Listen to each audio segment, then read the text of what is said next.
Marvin Devine. I'm saying bye to all the lies and all the times you cried, saying that I wasn't right, yet I was right by your side. You manipulator, playing games, your friends commentators, and I don't know what you say about our private conversations, but it's got them hating. Thanks to all the rumors you be claiming. It's cool, I'm done with you, so they can throw you a celebration. You gon' hate it when you see me with somebody living better. I'm trying to tell you that me just doing me gon' have you jealous. Hey folks, welcome back to the program. It's Chris live in central Pennsylvania with a unique story today. An interesting one to say at the very least. My guests are living in the Granite state of New Hampshire, a lovely place. And in fact, will be a guest on my radio program next week. We're going to arrange transport to get him down to Nashua so he can, or over or up to Nashua, not to indicate where he's at. So we'll get him to Nashua next week so he can appear in the studio and with my co-host over there. And that's going to be pretty exciting. We actually had a couple politicians back out recently. Also, I see that Professor G is in the chat. He's not often here because he's working, so maybe he got a coffee break or something. Welcome, Professor G.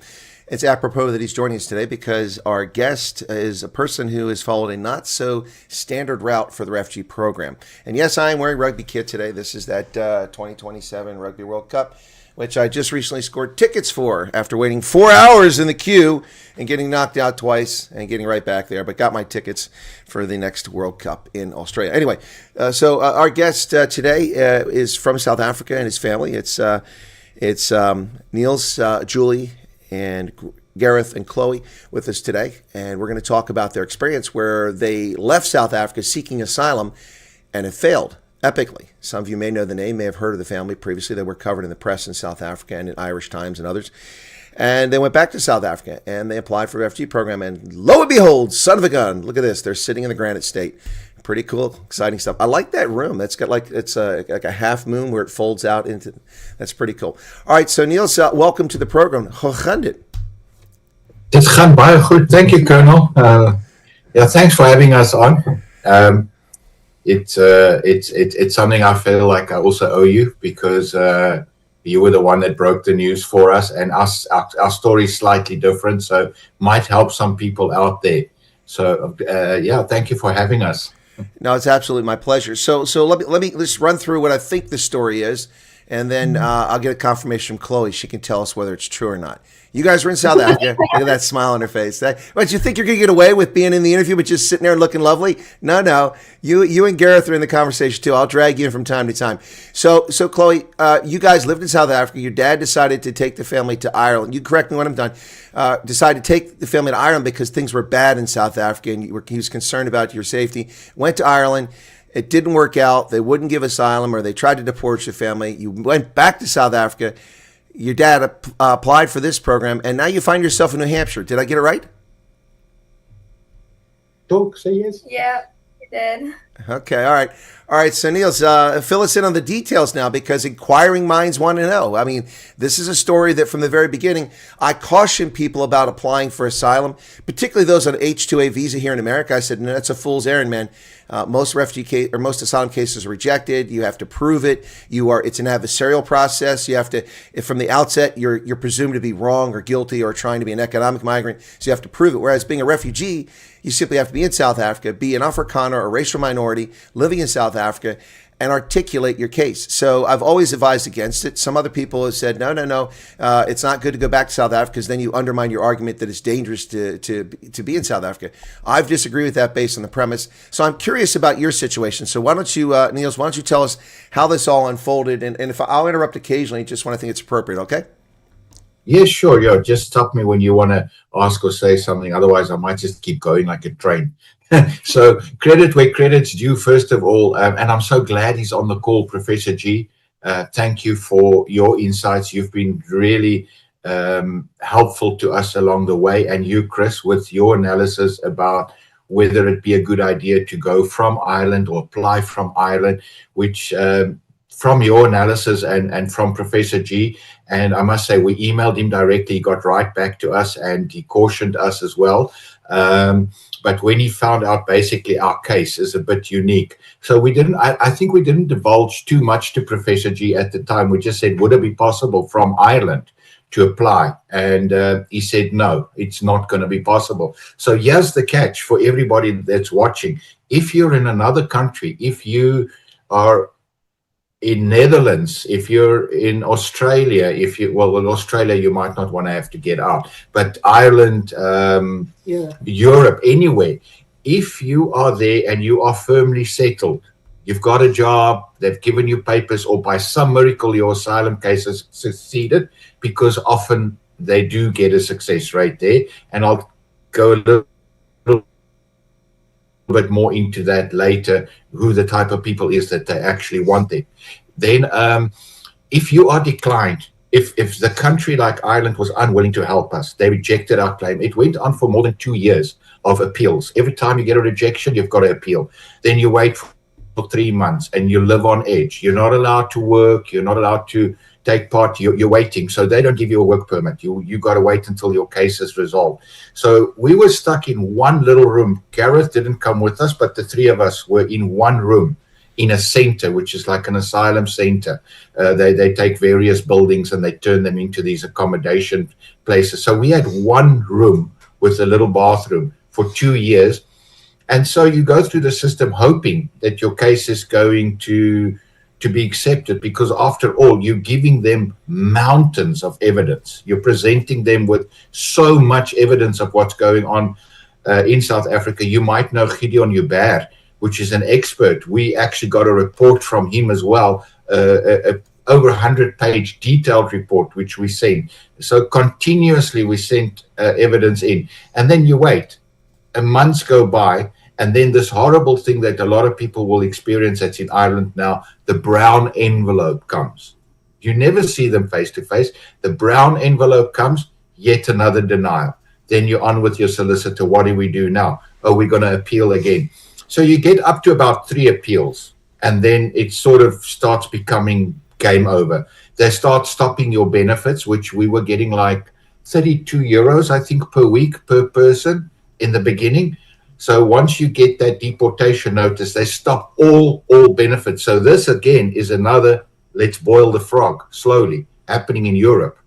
So we're going to put the heat on. We're going to stop all benefits, all medical benefits, all cash assistance. You're left with your room and you're left with your food card every week, until eventually in the mail came it that we've basically now got 10 days to leave the country voluntary, or they will issue a deportation notice. And of course, all of our South African people that were on group said, no, we're not going back. We're going to keep fighting. We're going to keep fighting. We can win this. Yet another appeal. But now this appeal is different. Now you're almost like a prisoner. You go in every 6 weeks or so. You've got a report. You've got to go sign at the immigration, let them know that you're still here.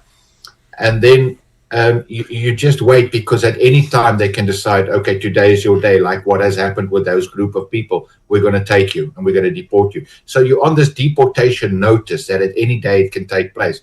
And it was terrible to live like that. I mean, my family and everybody, we were on edge. We were not able to work. And here we've got this deportation looming. My daughter was totally broken because she broke down at school a few times. She was like, you know, in Ireland, they call the police the Garda. And she was like, when is the Garda going to come fetch me? Are they going to come fetch me at school? You know, she was expecting the Garda to come and actually fetch her from school and say, we're putting you on an aeroplane and we're sending you back to South Africa. So many attempts failed. And once you're on that deportation, you've got almost like no more chance.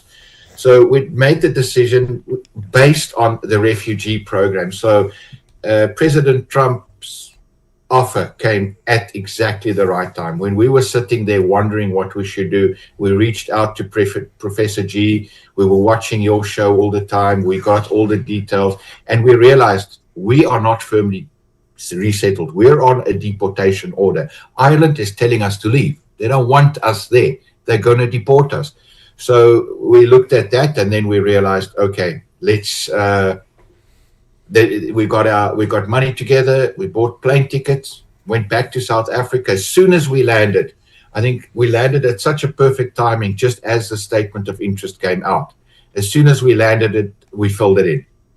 And from there on, we got the contact, and obviously I was worried all along, are we going to qualify because of our situation?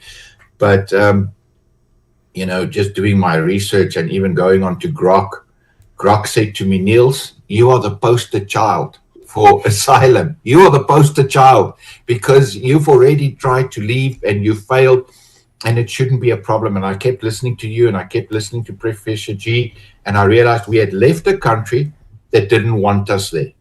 So, and we applied, and obviously we can get to that a bit later, but then the interviews came, and it almost felt like the USCIS American that interviewed us wasn't too concerned about the Ireland story. So I kept circling back to it. I said, I just want you to know I was in Ireland, and it was like, okay. We went and we sat down, and 2 hours later he called me back, and he wanted a little bit more verification. Why did you leave Ireland? What was the reason suddenly? What led up to you suddenly? And I said to him, it's not a sudden thing. Let me explain this to you. It's been a long This story. is a process. Yeah. It's a process of denial.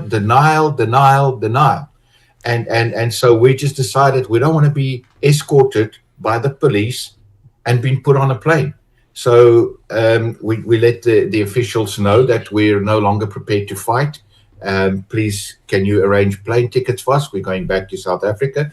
So we had to start a life again in South Africa, which was a very much limbo life. Coming out of Ireland, having nothing left in South Africa because we already sold homes and given up jobs and everything to go and seek asylum in the first place. So we came back to pretty much nothing. My daughter took us in, and we stayed there. My wife got a job from her boss pretty quick. I was unemployed for 4 months, struggling until I eventually found employment by somebody very horrible that discriminated against me because I was an asylum seeker too and wanted to. So that was a bad experience. Eventually fell in with my bosses, with my wife's boss, and he said, come work here. I'll keep you going until you guys are ready to depart. I know that you guys are going. We were all open with him. So we lived our lives there, and we were just going through the process, hoping. We didn't try and rebuild a life. We kept lived as minimalists, didn't buy furniture. We didn't want to, at some point you get like, should I go rent an apartment? How long is this going to take? And my daughter just said, stay here as long as you need to. And then she said she's also looking at applying. So she sold the house. There was 1 month where we were just like between here and nowhere. So I went and rented a guest house. And I'm just so grateful that it worked out so well. Only 1 month after staying in the guest house, the plane tickets arrived and we were welcomed into the country. Well, that's awesome. Neels, let me interject a couple things here about the process and history of this. So last year when this thing broke, I was contacted by people all over, including the first person who wrote the Colonel Wyatt song, that very first Colonel Wyatt song on AI that she sent me. Is very kind. She was living in Spain, said, can I apply for this? I said, well, I don't think so. I mean, you can go ahead and send them a PRM email, but you're in Spain and you work there. You have a visa to live there. That means you're firmly reestablished. I had a lady who was in Ireland who was granted asylum. She actually got granted asylum in Ireland. And I said, well, you're not going to be eligible because you're firmly reestablished there. You've been given asylum in Ireland. So you are destination shopping at this point. And the same with the lady in Spain. Nothing against them. I'm just saying that you're probably not going to be allowed. It wasn't until much later that the U.S. government finally came out and told people online that you have to be in South Africa. And then this topic about being firmly reestablished. Professor G came along. He started talking about that as well. But I've talked about this from the outset. If you're firmly established in a safe haven country, which is what Ireland would be considered, unless you've been there recently, but Ireland would be considered a safe haven for those that have been to Ireland 40 years ago, not in the last year or so. But it's the same thing. So I warned people about that from the very beginning. Now, in addition to that, one of the challenges you have with the United Kingdom and with Ireland is that they have very unenlightened and uninformed views on the world, in my view. And if that hurts the sensibilities of Whitehall, too bad, because you idiots think that South Africa is safe. And they're not going to give asylum to people from a safe country like South Africa. But it's not safe. And it's not just for white folks. It's for colors, for Indians, and heck, it's even for black South Africans unsafe. In fact, I think you went on a hunger strike there, and then I saw pictures of people outside. They were talking about a hunger strike, and they weren't all white. There were some black folks from South Africa out there as well. who wanted asylum. But so I want to raise something here too, and this is just for people in general. And this is not a dagger at you, Neels, and it's not pointed at you and your family, but for people talking about asylum, think about this. The concept of asylum was created because the political horrors and persecution that took place with the pogroms in Eastern Europe, with the genocide of gypsies and Sinti and Poles, although people don't say it, but there was a genocide against many Poles, and also particularly against the Jews in the Second World War. The concept of asylum existed before that, but it was reinforced by that concept. And the idea is that asylum was, you reach a safe haven, that's where you request asylum. And it's normally in a neighboring state. But I suppose air travel has complicated that now, because you can fly from one part of the world to the other. So Ireland doesn't border South Africa. It doesn't border the Congo. And so the Irish, many of them, not the government, we know the government's a problem, but Irish ask themselves, why do we have to give asylum to people who are not our neighbors and they're not in jeopardy? So it raises questions for those folks. We have the same situation here in America. Technically, virtually none of the people who come to this country are legitimately asylum seekers. Well over 90% get rejected because they're economic migrants, not real. Your case is a real case if you needed asylum, but most people come here and most people who go to Ireland are not genuine asylum seekers. Yet they get to stay because they come from broken countries. It hardly seems reasonable that people don't adjudicate the case not on your origin, but on your circumstances. For instance, if you're a homosexual in Syria, not a good thing. Not a good thing. You might want to flee because you're going to be persecuted. Do we wait till you're dropped from a roof of a building to say, oh, you were right. They don't like gays there. Oh, sorry, you're dead. Yeah. You can't come now. But anyway, my point with the whole story is that asylum seeking is a bad, difficult route to take. I've always argued that, and I had argued that last night with a gentleman who's in Ocean City, Maryland, who wrote to me and said, "How do I get to stay?" I said, "Well, you don't. Your visa's up. You got to go." Yeah, but I don't want to leave here. I've built a life here. I said, "Well, I didn't tell him this, but you shouldn't have built a life when you're here on a temporary work visa. That's not a very prudent decision. You don't have a right to stay in this country. I can't just go and hang out in South Africa for 5 years. I don't have a visa to live there." So I did send a message to Professor G, because if this guy wants to spend tens of thousands of dollars on attorneys, not Professor G, but if he wants to take that route and seek asylum, good luck to him. And you're talking about attorneys. So you also mentioned that, so the state was giving you money, so taxpayers at least supported somewhat you're doing there, and you got to stay for a few years. Look, Neels, I'm not attacking you or your family. I'm just saying that a lot of people take umbrage with the asylum system, mostly because they don't understand it. I would argue in your case, it was a legitimate case that you were seeking asylum because of genuine fears and dangers. But as you can see, you've seen these asylum seekers in these hostels. Many of them are just frauds, are they not? Oh, yes, I definitely believe it. You know what? I was even told by some people, because just to get back to the part that I wasn't allowed to work, but that didn't mean that I was going to do just exactly that. So, I'm saying something that, is probably not the best thing to say, but I started something around the center there. When I got there, I had enough money that I brought over from South Africa. So I started like a taxi service. I started taking people to work that were getting papers, that were getting work permits, while we were being totally discriminated on. They were getting asylum, they were getting paper. And the one lady that I drove to work every day, one day actually said to me, I said, she was from Botswana, and I said, so what's the story with you? You here now? Did you have bad experience there? You get to know people. You get to know people from all over other countries when you're in a place like that. They're from Ukraine, they're from Nigeria, everybody. And these were the people that I were giving transport to try and make a little bit of money, which was probably illegal. But what they did by not allowing me to work. It was. Yes, it was. But that's. I did it for donations. But Neil, okay, there you go. But Neil, here's the thing. That's the problem. It is. The reason why that you're not supposed to work an asylum seeker is to dissuade economic migrants. But of course, when they ignore the law, then it doesn't work. See, in America, as an asylum seeker, you are prohibited by law from working for the first 6 months when you apply. You can apply for a work permit at the 5 month point or something like that. You can get it after 6 months, but you're not allowed to work initially, and that for that very reason. Also in America, if you land at an airport, I don't know how you guys did, but if you land at an airport and you come at a port on a boat and you declare asylum at the immigration, you're legally required to be detained. And under the Biden regime, they just simply pass these people into the country, millions of them avoiding the law. Well, now we had a South African who came over here, thought he was clever in August because his friend he worked with in Afghanistan, American Arkansas, said, "Yeah, Trump's letting refugees in. Why don't you just fly over and declare asylum?" Well, he thought he's clever. He flew to Atlanta and said, "I'm here to declare asylum." He's been in detention in jail since August in Georgia.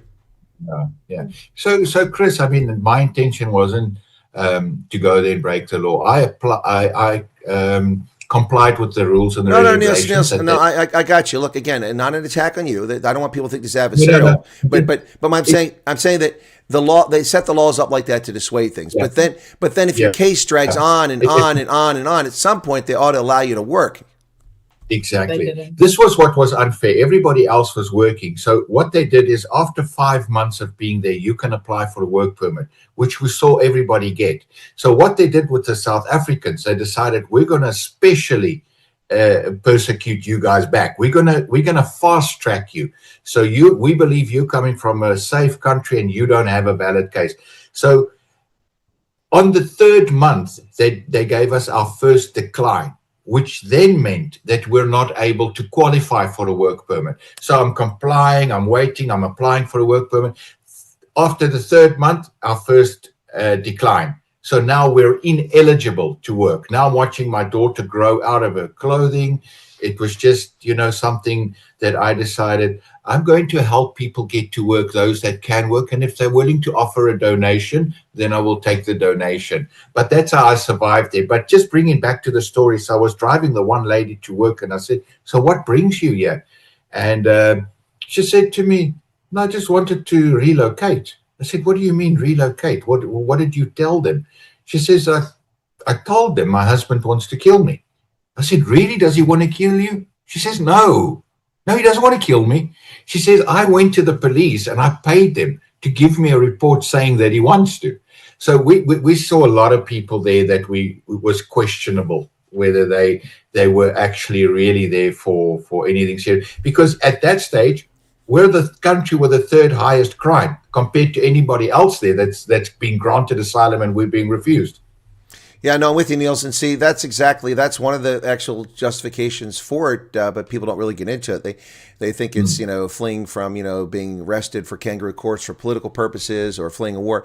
And that's where I became involved in asylum law in America. When I was at the Army War College, we had a Congolese officer who was beating his wife here in America. And it was endangering her. She was pregnant, endangering their small infant. And I wound up in that because I speak French, and they couldn't find somebody who speaks French. So I did a sergeant's job as a colonel, running around to lawyers and women's shelters and to courtrooms, state, social services on an asylum case, and became very intimately familiar with U.S. asylum law as a consequence of that. That's why I always find it comical when not Professor G, he's not the one. He certainly is in line with me here, but certain people on YouTube run their mouth like I don't know what I'm talking about, and they know all about asylum, and they've never done anything with it. And I have. So let me get into very quickly here. I want to ask a question of Gareth there very quickly because he looks kind of bored in the back. I don't want him to be totally out of the conversation. So Gareth, it looks like you avoided the River Liffey misery that went on here for the family going to Ireland. You stayed back in South Africa, is that correct? Yes, that's correct. Is that because you were an adult or because you're like, hey, you guys can foot sec, I'm staying here, this is my country? No. I just didn't have the opportunity at the time. All right, so you stayed there the whole time, and then once the family came back, then you got added to the family's application for the refugee program. Yes. Okay. All right, so Gareth, are you an adult? Or I can't tell. You're so far away in the camera. Okay. All right. So did you do your own? Okay. Yes, I had my own interview and everything. I had my own case. Okay, that's where I was going. So you had your own case. You filed for your own case because you're over 18, and then was it linked to your dad's case? Yes. Okay. We were linked. All right. No. I was looking when I asked if you're an adult. I think Chloe kind of smiled like, "No, he's not really an adult." Doesn't act like one. Still plays games at one time of the night. He's 23. He's 23. Okay, well, I can't see that because it's bright in the background and he's at a distance, so that's why I ask. All right, so Gareth, when did you find out about the program? You were obviously in South Africa and your family was still in Ireland. Did you hear about it in the news, on the radio, from YouTube, from Twitter? No, I heard it by my father. Okay. My father told me about it, so I applied. And yes, so I got linked with my father and all of that. So my father told me about it. He applied and helped me with all of this stuff. Okay, people keep saying which Ireland. There isn't which Ireland. There's United Kingdom and there's Ireland. It's United Kingdom. Island? There's no which Ireland. There's United Kingdom and the Republic of Ireland. If they say Ireland, it's Republic of Ireland. If they say Northern Ireland, it means the UK. So we're talking about the Republic of Ireland, correct? Yes. That's what I thought. So, Julie, where were you guys at? Were you in Dublin? Were you near the River Liffey, or were you somewhere nice like Killarney? Oh, we were in a beautiful area. We were in Wexford.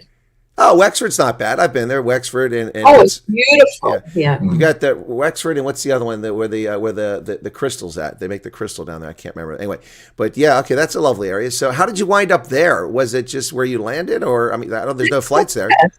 They actually put us in a beautiful accommodation there.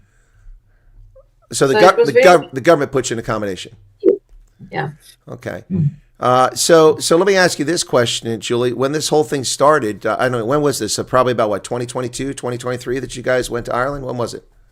2023, Okay. June. All right. I imagine there must have been some sort of discussion between you and Neels. I mean, what are we doing? What's the plan here? Can you tell us a little bit about that? It was Gareth's idea. It was Gareth's idea. For Ireland, you're talking about. Yes. It was Gareth's. For Ireland. That's what I'm talking. So he didn't go, and he sent you guys to Ireland. Oh my! He's lucky you let him link to your case and come to the Granite State. I'm just saying. Thank you for that. Yes. Really? I don't know if he wanted you to know this, but he was going to go over with a partner, which was going to make things a lot easier. And then just before we were about to go, he's like, we broke up, Dad. Me and the girl broke up. I said, well, this is going to make things hard for you. If you're going over as a single person, they're going to put you in some barracks with a whole lot of other people that can't even speak English. So that's why he dropped off. It was his idea for us to go. And then he's like, I'm not going anymore. I said, my house is sold. I said, I have to go. My suitcases are packed. At least they had the time of their lives. Eh? Oh, the time. Yeah. Chloe terrified at school that the guard. Chloe terrified at school that the guard are going to come get her, every day. Yeah, I'm sure that time of their lives. My goodness. Look, Ireland used to be lovely. I haven't been there for a couple of years, but I used to go to Ireland frequently. It was a lovely country. But all that I can see and all the Irish that I talk to, the country's been overrun by people from countries that should not be there, that don't have legitimate basis to be there. And a country that's been a country of emigration for centuries is now a country of immigration, and the Irish are declining. Fully 25% of the people in that country are foreign born, and they're not from South Africa. They're not from South Africa, and they're not Irish, and they don't care to assimilate. They don't care to become Catholics. They don't care to become Irish. They don't learn Gaelic. They don't want anything to do with it. They simply want to invade the country, like we're seeing in the United Kingdom, and now like we're seeing in New York. And off she goes again. Chloe disappears again. Chloe, we need you back as soon as you can. Now, Wexford used to be beautiful. When we got there, it was stunning. But in the last year that we were there were so many, let's say, immigrants, that the whole town changed. The roads couldn't handle the traffic anymore. It started getting dirty, where you see things just thrown out of the cars. It was the last year, I would say, Ireland changed drastically. Yeah, no, absolutely. That's the thing. Someone said Waterford and Galway. Wexford or Waterford was I was thinking of. Yeah, Waterford. Right, Waterford was the place I was thinking of. Yeah, and the crystal there. Yes. I've been there. In fact, you go in the factory tour and you got this big crystal vase that spins on the wheel, and you get to stand there and take a photo. I've got one of those touristy things from one of my first trips to Ireland, long time ago. My favorite part of the country is the Gaeltacht and the Southwest. It's lovely over there. But all right, so you came back to South Africa. And it wasn't so easy, but I mean, you did better than other folks. Julie got a job. It sounds like pretty well. You had to get a crappy job, but you managed to at least get some money together, and you wound up at least in a place until the month before. But I imagine that last month after you had to give up your housing, and then you had to go stay in a bed and breakfast or a B&B, whatever it was you stayed in, lodge. That ate through some of your savings, and was probably a bit until those tickets came. You're probably like biting your fingernails. Yes, but we made it. Yeah, you made it. All right. Well, and we convinced the manager of the guest house to also apply. She's applied. I said to her, look, we're going to be here. I said, I'm like, you know what? If I can get commission for all the people that I'm telling now, then I'd be getting good commission. By the way, I'm a salesman by trade. So she says, so what are you guys doing here? Are you going to America? Are you going there for work or whatever? And I thought, well, let me enlighten her. I said to her, look, I'm here month to month. If you can give me an accommodation for month to month, I'm not sure if I'm going to be here for 3 months or 6 months. but can you work me out a price that I can be a month to month? And so obviously daily fees are more. So they worked out a reasonable fee for me. And I said to her, no, we're going to America. We're waiting for our plane tickets. We're going on the refugee program that President Trump has offered. And she says, oh, I wish I could go. I've always wanted to go to America, but I'm not a farmer. Oh, my God. There are still so many, Chris, that don't know this program exists, that think you have to be a farmer. So I said to you, don't have to be a farmer. And so we got into a discussion. Eventually, I sent her the link. She's applied as well now. And yeah, so she's also applied. Eh? The chef there is also applied. Yeah, the chef. I've been recruiting people because as soon as you enlighten them, then they're like, well, this is an opportunity we could take. So you can imagine my frustration at the shadow banning and the geo-blocking of my program, which from the outset has told people it's not for farmers, it's not for borders, it's not for Afrikaners, it's for South African racial minorities suffering from unjust racial persecution. And now I would argue also political persecution because the raid on Woodmead, which shows the government clearly has an intent. I mean, look at the Nigerian e-hailing Bolt driver who was just murdered by those idiots, who was a student there. He's on a student visa, but he's working illegally. But you don't see Home Affairs winding down on Geloofde looking for him to arrest him. But no, they raid a refugee processing center that had a year lease that the U.S. government informed the South African government that they were there. The people that were there were processing the Americans on a diplomatic visa granted by Home Affairs to come to South Africa, conduct diplomatic business. And the reason they were doing it was divulged to the government. The location was divulged to the government. And then they act like, we did a sting. We found out where they're at. What do you mean did a sting? Wait, did you go to Chicken Licken? Did somebody mention there's people being processed down the street at the refugee center? What the hell? A sting. This is like the Keystone Cops. No, I mean, and they did on Geloofde. Do you know how many Chicken Lickens went bankrupt that day because the Home Affairs guys weren't on the day off? I'm serious, man. If I worked for Chicken Licken, I'd file a class action lawsuit on behalf of all my restaurants against Home Affairs for denying me millions of rand of commission on Geloofde. Anyway. Exactly. No, very true. I mean, so they picked the day quite properly. And I mean, I'm sure this was their first sting. Probably in years, or if might even be the first one, because they don't do things like that. So I wonder how long they were rehearsing before they actually did that one. Well, it probably took them about 3 weeks to find the half dozen trucks that were operational, could deliver the Tubalard Home Affairs agents in their oversized khaki shirts to go there and harass American diplomats, who, by the way, they detained illegally. They illegally detained American diplomats and took their documents and then spread them on social media. That's a story I broke. I got to break that story. Anyway, so guys, let's shift gears a little bit here. We can come back to this story a little bit later on. I want to find out about your arrival here. Now, Chloe, may I ask how old you are? I'm 15. Almost 15. Okay, okay, 15. So you were in school in Ireland. What was that like? Because I want to compare it to States. Are you already in school here, or you just arrived? No.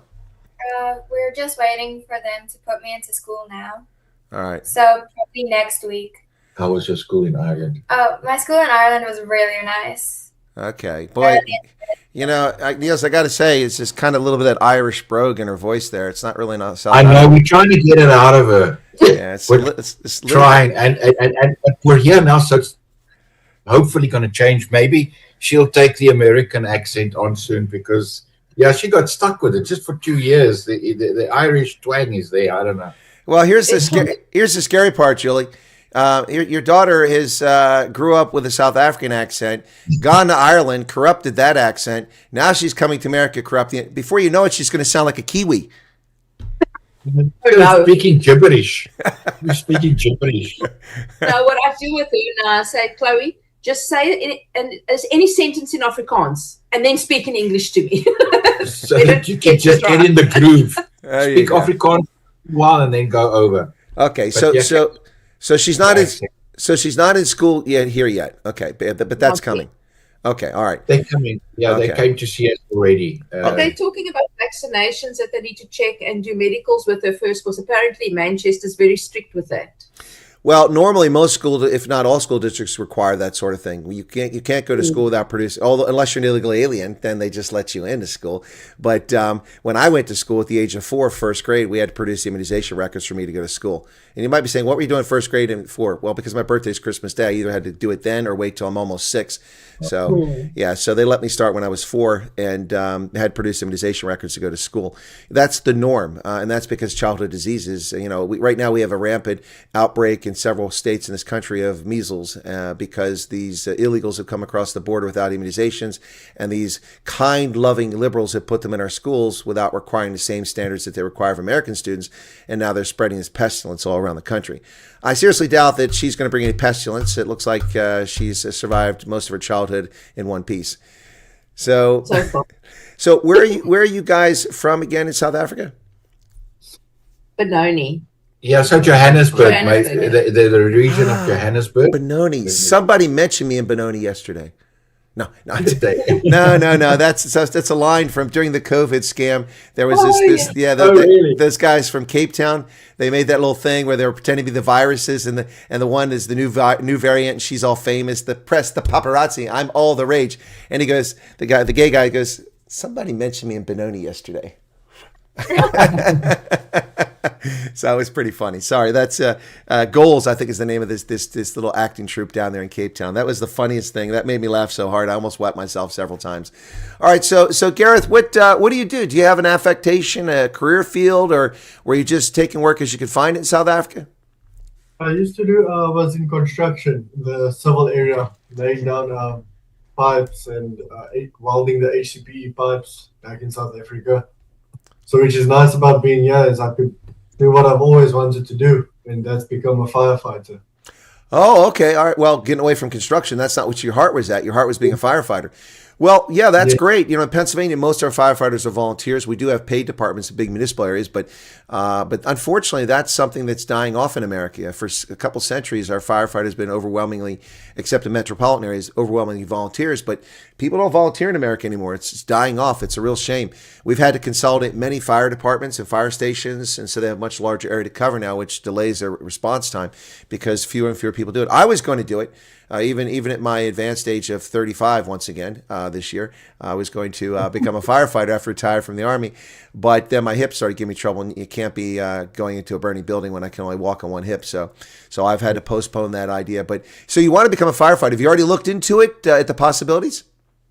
Yes, I spoke to some people around here, asked some questions and stuff, how to make it happen, and they've been quite helpful to me this side. So I would love to become one. Well, let me ask you this question. There are other towns near you. I mean, if an opportunity presents itself, say a half hour or so away, would you be willing to either relocate or make the drive to go be a firefighter in another place?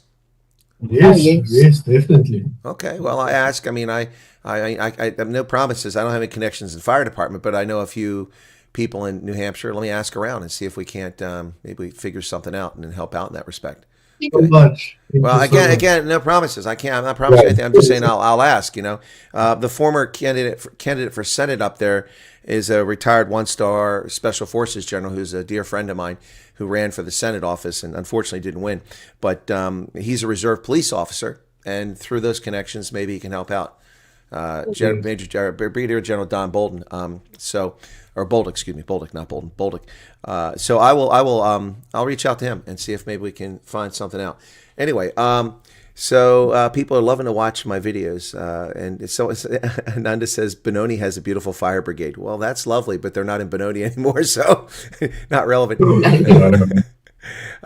Monster said that impersonation looked way too natural.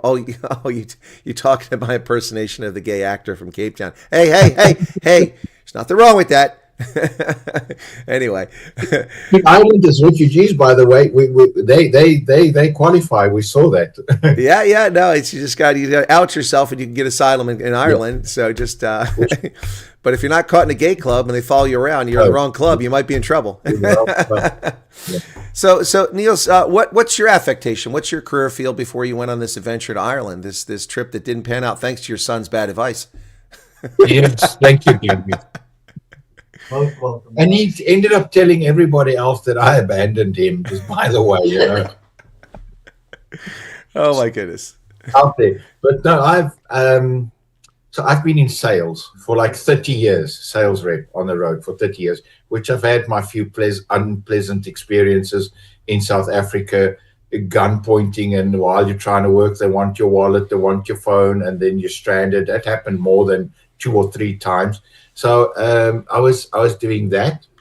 But I think I'm looking to reinvent myself. So I think I'm going to do something totally different when I'm here now.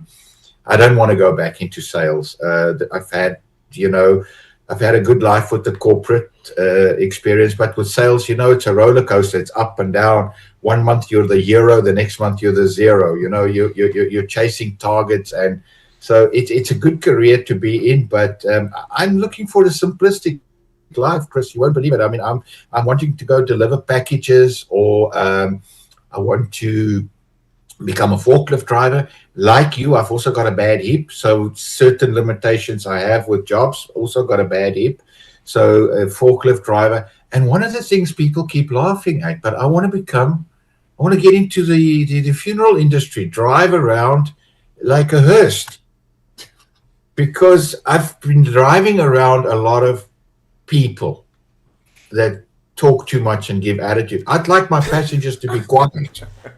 I don't want to have any thoughts. I saw that coming a mile away.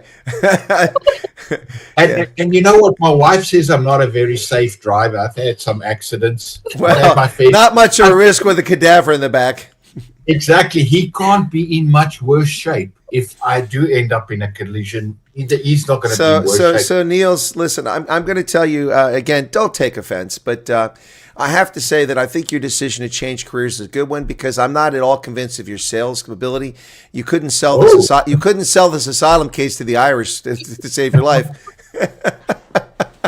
No, I did very well in America with the UCIS, because my wife said, "How come they're not calling me?" And I said, "I've already done all the talking for us." She says, "But other women went in." I said, "Their husbands couldn't articulate properly." I said, "You don't need to worry. I've handled this." We're not talking about the Irish government. But with that guy, I was the only guy that obviously interviewed Gareth on his own. But then I spoke for the family. They didn't even have to call her in. Well, yes, I agree with you. I'm going to reenact what happened at the USCIS interview. Okay. All right. So, yes, thank you, sir. Appreciate your time. Is he gone? All right. Can I get a lunch break now? Oh, my God. The guy wouldn't shut up. Look, everybody's shaking their head, including Neels. That's too funny. All right, but look, it's a very different situation for the refugee for the U.S. under our law, the Immigration Nationality Act. You just have to articulate. You don't have to come in with proof. You have to articulate, and then they investigate, and then they look to prove whether it's true or not. I think a lot of people are intimidated by the interview. And look, Neels and Julie, I understand why a lot of people are intimidated, because some people are going to go back and they're going to have to relive, many people, truly horrific events in their life when they retell the story. It's emotionally difficult and challenging for people to do, and distressing, because you don't know if they're going to believe you or they're going to accept it, or if you're ever going to get in the program. So I understand that, but the bottom line here, the word articulate is what matters here, doesn't it? You have to articulate your past persecution or genuine fears of future persecution. And if I were a South African, I wouldn't freak out over this. Now, it's easy for me to say. I'm an American. I've got the golden ticket. I was born in the best country in the world. So, I mean, I don't have to worry about that. But, I mean, if I think about it objectively, there's 145 race-based laws. I can't get tenders with the government for my business because I'm not black. How can I build a business and succeed? Now, I can't hire my 2 sons to work for me because I only have 6 employees. And that means I make one of my sons an assistant manager. That violates the employment equity law. So I'll be sanctioned. So I mean, to me, I think that people just need to understand the key word here is articulate. Did you understand that going into the conversation, Neels? Absolutely. That's what I did best. I'm sure I didn't need to convince you. I articulated very well. All right. Your sales stuff is starting to work again. I'm starting to buy the story. You're starting to buy. No, we just needed to articulate. And look, make no mistake, these guys are there to do a job. They tell you the seriousness, and it's not a walk in the park. You know what? If you're going to lie, they're going to catch you out. So I've warned people. I warn people, don't lie. Yeah. You know that he asked me where have I traveled besides Ireland. I said, I've only been to Ireland. I've never been out of the country. He says, but what about Swaziland? I'm like, what? Swaziland? Oh my word. I was like 21, 22 years old. I won a trip for sales, for being the best salesman. I won a trip to Swaziland or selling Kirby vacuum cleaners. So I won a trip to Swaziland. I said, I forgot about that. I'm so sorry. He said, don't worry about it. But that's how And your quickly, name changed. I was a weekend away in my 20s to Swaziland. They knew that. So let me And ask so- you. Let me ask you this question, Neels. This is another thing. People, especially in America and the political left here in America, denigrating the program, talking about people coming over so quickly into South Africa. Oh, they're not being vetted. They're not being vetted. And look, I'm an investigator among many other affectations that I have as a criminal investigator who investigates people's backgrounds for security clearances, which are even more in depth than what your investigation is. And I told people, I said, they know more about you than you know about yourself in many cases. Did you get that sense when you talked to them? Well, exactly. Like I just said, Yeah. the whole Swaziland thing took me so off guard. So just so that people know, you don't need to feel intimidated. You just need to articulate, but they ask you serious questions. I mean, they make sure that you know that he's telling you up front, we're offering this program. It's not easy to get into America, and we're going to be asking some questions. You need to. So if you're just truthful, upfront, and honest, you've got nothing to worry about. It's not an interrogation. It's an interview. It's not an interrogation.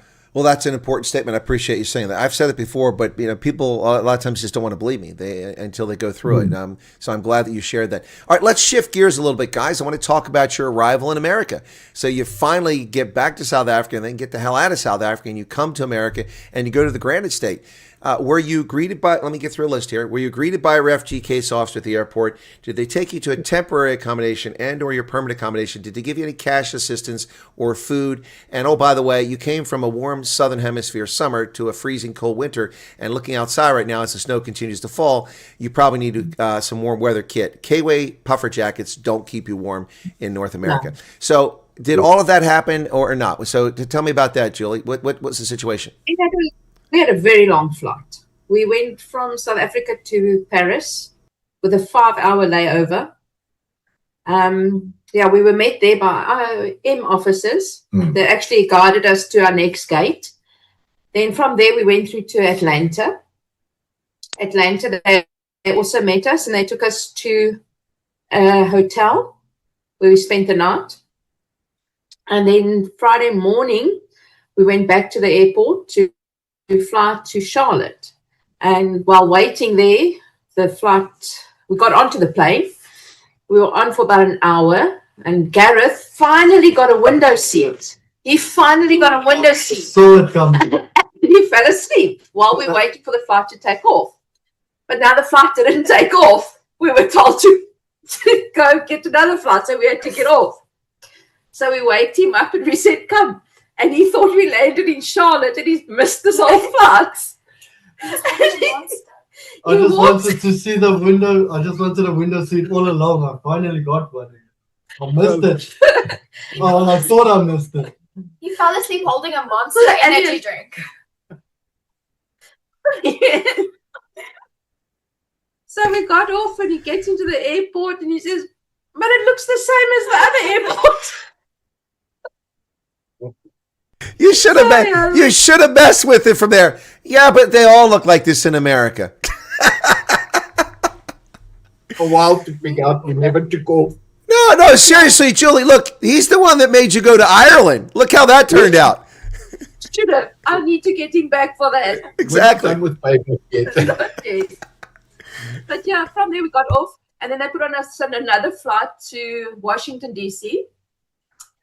So we eventually get to Washington. We go to our gate to board the next flight. But now note, our luggage is still in Atlanta on the other flight. So we go board there in Washington. And then we can't take off because it's now 4:00 Friday morning until 7:30 Friday night. We were in the airports. And then we landed in Manchester 7:30. Our caseworker, she waited for us. We were supposed to be there at 1:00 in the afternoon, but she was there for us, and we got off. And I think it was American Air. Yes, that would be American Tardy Lines. I fly with them, and 80% of the time I'm delayed. When I left here, I was delayed an hour and a half to go to Dallas. When I left Dallas, I was delayed by 3 hours to come back and got back after midnight. I got home at 2:30 in the morning. They're never on time. No, and then I asked them about our luggage because our luggage wasn't here now. So they took us to an Airbnb, and then the lady from American Airlines said, "Oh, don't worry, we'll have the luggage to you by morning." So 1 o'clock the next morning, they knocked me awake. Our luggage is there. So I must give that to them. Well, that's good news. That's good. That's good news because I got a refugee family that just went to Iowa who promised me a 1993 Springboks jersey, and it's in the luggage, but the luggage didn't make it to Iowa. So I'm hoping that I have a little self-interest here in their luggage arriving for them. I know they need it, but I want my damn rugby jersey. They were very quick to solve it for us. They were so. Good. I don't know. Is this recently now? Are you still getting it? Oh no, this person just arrived on the 20th or 19th, and so in Iowa. I would keep the hope alive. Oh no, the bag will show up. I'm sure. I'm not too worried about it. Exactly. Okay, so your agent didn't get informed by IOM that there was a delay or anything like so. I don't think so because she was sitting there waiting for us. She was following. She was following. She was following the flight.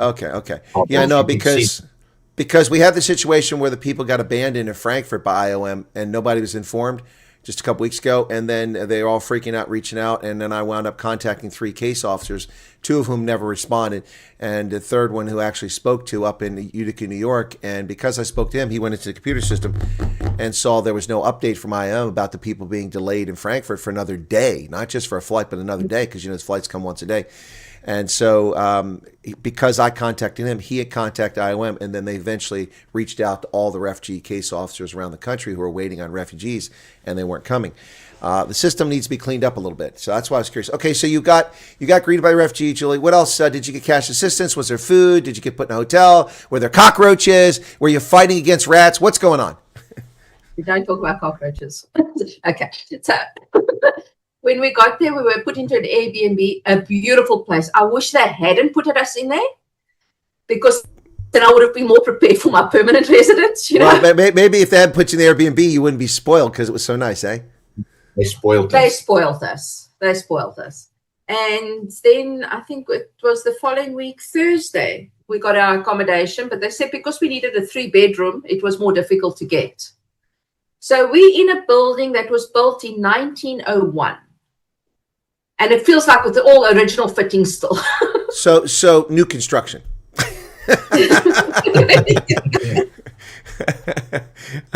Okay. Well, look, you're in the Northeast. There's a lot of houses go back to the late 1700s and the 19th century, 1800s. So that's actually kind of new construction for New England. That's why I say that. All right. So you got in the place after a little bit. How long were you in the B&B? 5 days. About 5 days, yeah. Okay, just long enough to get comfy and spoiled. Yes. But they provided food and everything. We didn't need anything. So what about... So when we got... Go ahead, I'm sorry. When we got here, then we came here and we said, but there's no curtains. Oh, no, don't worry, we live like that here. So, what?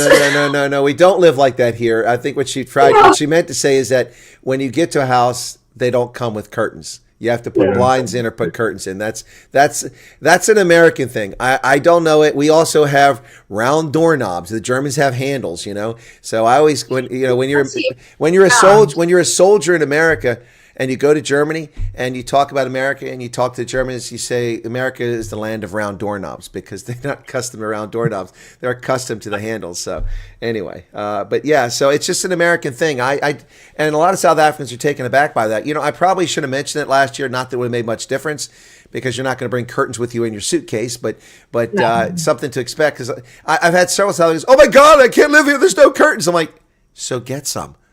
Well, that's what we did. We went to Walmart and then we found a dollar store. So yeah, get them at a good price. It's a good price. Which get the railings too. They've also taken off. Which dollar store was it? Dollar Tree or Dollar General or something like that?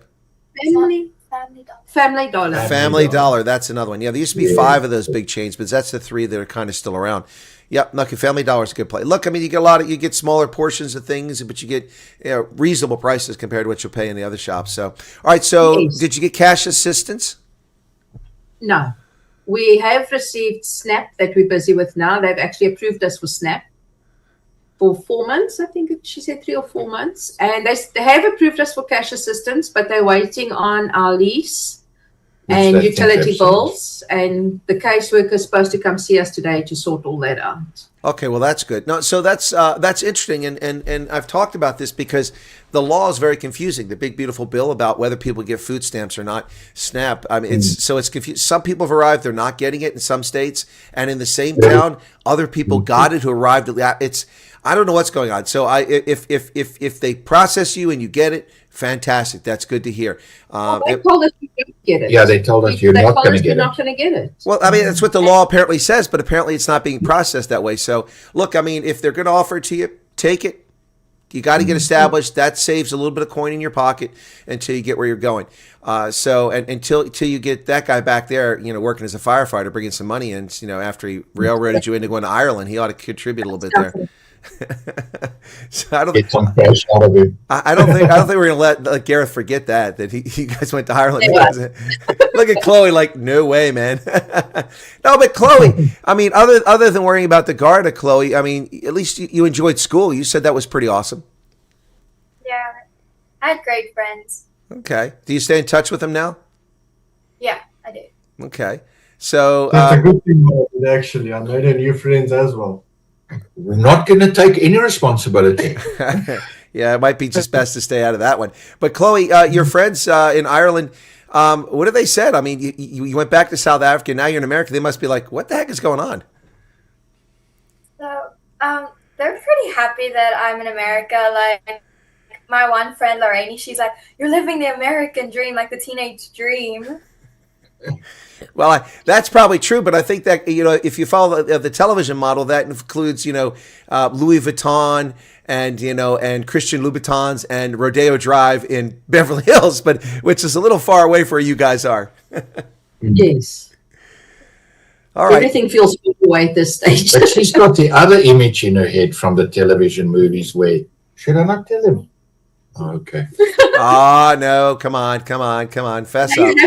In every movie in the school, someone comes walking this side, the other one knocks the books off that one, they get shoved in lockers, heads in toilets. So that's what she's pretty much expecting. I said, that's only in the movies. I doubt they're going to be putting your head in a toilet. No, they only do that to boys. Only to boys. Yeah. Now you might run into a guy and you bump your books together and you look at each other and electric fills the sky and who knows? No. Look at Julie. No, not going to happen. Oh my gosh. Okay. So you haven't. So I mean, let's talk about utilities. Okay. So do you have like natural gas or oil heat or electric heat? It's gas. The heating is gas. Yeah, it's gas or something like that. He said, I don't know. Yeah, it's probably natural gas from Pennsylvania, and we pay the carbon tax so you guys can stay warm. Yeah, taxes, yeah. No, it's true. The Regional Greenhouse Gas Initiative, our idiot politicians signed us up for it. We're the major energy producer for coal and natural gas, and we ship much of our natural gas to New England, or we ship our electricity up there. And then we pay for the carbon emissions for the power that's generated here, consumed in New Hampshire, Connecticut, and Massachusetts. We pay the taxes. Anyway, these people are idiots. So what so far for you, Gareth, has been the most interesting aspect? By the way, when did you guys arrive? A few weeks ago, right? 2 weeks ago. 2 weeks ago. Okay. So, Gareth, what's been the most interesting thing for you so far that you've discovered since arriving in the States? How friendly the Americans are. They are very welcoming. Very welcoming. That's quite surprised. That's something we keep hearing from a lot of people. Neels, are you having the same experience? Oh, yeah. I mean, we've got a neighbor upstairs that I feel like I need to mention, Lacey. She's been amazing. So I think we were still busy scrambling, getting settled, and we got a note on our door from the upstairs neighbor because we're in an apartment with 3 levels, so we're in the middle. And she said, I'm Lacey from the 3rd floor. I'd like to chat to you guys. And we hadn't gotten to her yet because we were still busy assembling the Walmart furniture. And she came knocking. And she's got a beautiful dog, I must tell you, a Doberman, huge Doberman. And I said, wow, this is a beautiful dog. What dog is, what's his name? And I'm leaning in like, what's his dog's name? She says, his name's Lucifer. I'm like, wow, I didn't expect that. And I think she peered in and she said, "You guys need any help?" And she peered in and she saw that these little chairs were standing here. We didn't have these couches. These couches, you see, compliments from Lacey. And she said, "Come up. I've got some couches that you guys can have." And Brought us pizza. PlayStation 4 for the kids. Oh, my husband got PlayStation 5 now. The PlayStation 4 is just sitting here. Would you like it? The list goes on. She has just been awesome and helpful to a point where it almost feels embarrassing for us, but she has been overwhelmingly supportive. And that was just connecting with one person. Well, that's incredible. It's really nice to hear that's been a theme for the past several interviews when I just ask and people unprompted, they've been saying that the thing that strikes them the most about their experience so far is just how generous and kind and friendly Americans are. And we hear it over and over again. So I'm glad to hear that. And many thanks to Lacey and her husband for their generosity. That's very kind of them. This morning I received a message from someone, by the way, I felt like I was in South Africa again because at 2:00 this morning, I was on my computer and everything died. No electricity. Oh, wow. I looked outside. All I could see was snow. All the power is out as far as I could see. Every house, every light. And I couldn't sleep. But I've got a mobile, and the mobile network was still up. And my router is still working because it runs on a battery backup. But I switched over to the mobile network, so I didn't drain the router. But I couldn't sleep, so I had a text message from somebody on WhatsApp saying, "Hey, can you help this lady out in this place in America? She's kind of in a bad way." So at 3:00 in the morning or 3:30 in the morning, I sent the lady a message. "Hi, this is Colonel Chris Wyatt. I understand that you're dealing with a couple of challenges. Welcome to America. Anything we can help with?" And then she wrote back. She goes, she wanted me to send a photograph to her to prove that it was me. And I'm like, "Look, I don't have time to play games. I mean, if you don't need help, that's fine. Thank you for your time." Then I guess she got hold of Hendo, and Hendo said, "No, that's him. That's him." I find it interesting that South Africans are so skeptical. I appreciate that. But really, that's not really a good solution. Do you think someone reaching out to you unsolicited and then asking them to send a photograph of you when you're a public figure is really going to prove who they are? It's WhatsApp. She should have said, "Can we have a video call?" Right? Yeah. Have a video call, then Anyway. Or send me a picture with you holding a spoon against your forehead. Yeah. So it can be misused in social media. That ain't going to happen. Yeah, that's true. That's true. Yeah. And besides, anybody could go and download my photograph from the internet and send it on WhatsApp. Come on. Anyway, but I appreciate the skepticalness. But anyway, but this lady is in a place where they're cold, and the blankets they have aren't keeping them warm because they're South Africans, and anything below 75 degrees Fahrenheit or 20 degrees Celsius, and they start freaking out because it's too cold for them. I'm loving. Oh, you like the cold, Julie? You like the cold? I was out on our balcony in the snow early this morning. I love it. Look at Chloe. Like, no, not for me. What is he shaking your head? No, you like the cold? I don't like it.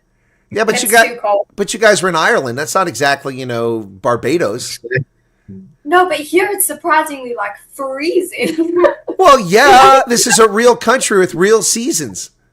Yeah. It's cold. The environment needs to recover. The leaves fall, they hit the ground, they decompose, they enrich the soil, the water comes, spring comes, things. But, you go to a place like the Congo, it's always hot, sticky, and smelly. You go to South Africa, you get two seasons, really. You get summer and winter, and the winter's a bit of a joke unless you're in the Drakensberg. No, it's too hot there in South Africa for me. But Chloe doesn't like the cold. I was born in East London, so I'm more that type of climate. Okay, gotcha. All right, so, that's a question. If you guys don't mind my asking, I don't usually ask this, but I think people are really enjoying our conversation. So, Neels, you mentioned you have, I think you said another daughter, another adult daughter. Is that correct?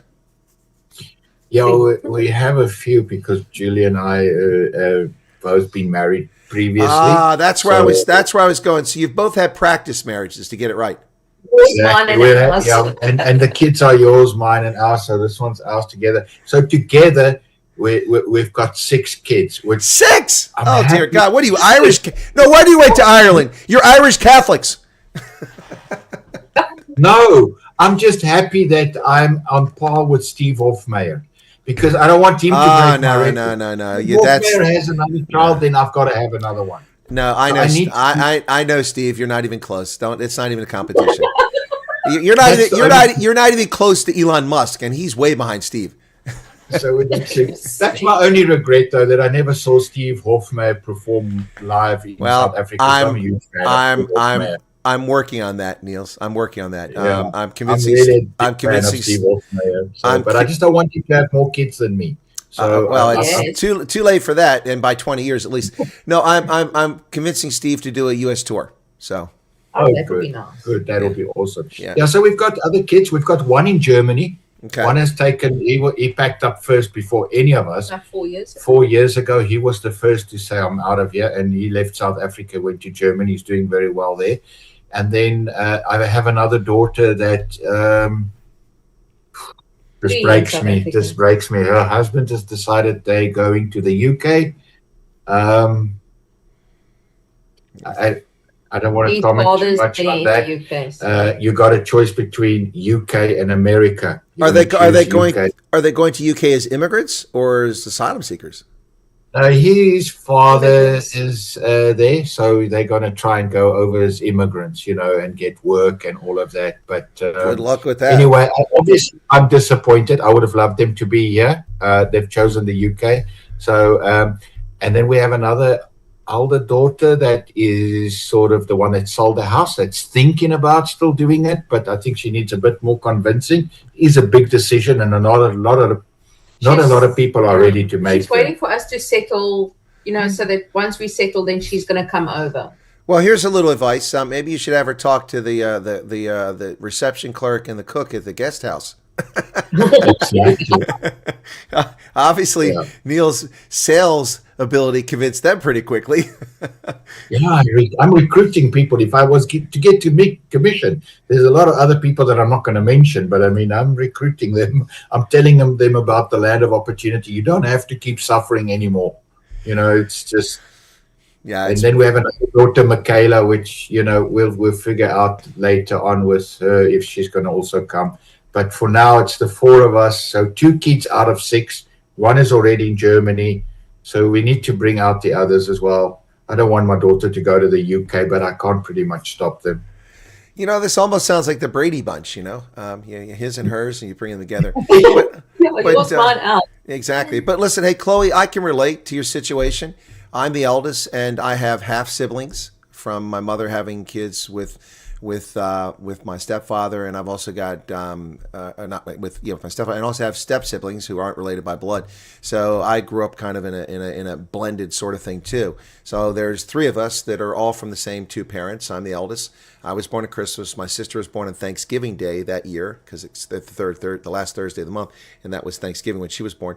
Then my brother was born on Valentine's Day after her, and then I have 2 half siblings, and then I have 2 step brother and step sisters. So what's that like for you, Chloe? I mean, I'm guessing you're the youngest based on the conversation here. You've got it's like you've got a Hofmeyr clan. You've got siblings all over the world. Well, I'm really close to my one sister, Michaela, and Ashley, and Nicole not so much, but I'm closer to her daughter, and then my brother. Yeah, my grandchild's 18 months younger than Chloe. So she's the aunt. She's the aunt of a child that's 18 months younger than her. Yeah, no. Look, you see that. That's what happens with practice marriages, So you start over. Yeah. All right. So what? Okay. Now the Ireland thing aside, the process you guys went through with the refugee program, what was the most frustrating thing in the process for you, Neels? I think it's the same. I think it's the same for everybody else. Is the waiting. You got to try and sympathize with people, because when you're in it, you realize that one day feels like a month. A month feels like a year. It feels like you're waiting forever. But I must be honest, we've had a pretty smooth sailing. But my wife has got 2 favorite sayings that I had to deal with for this last few months that we've been here. Every time I gave her news, I said, there's another family flying. She says, but not us.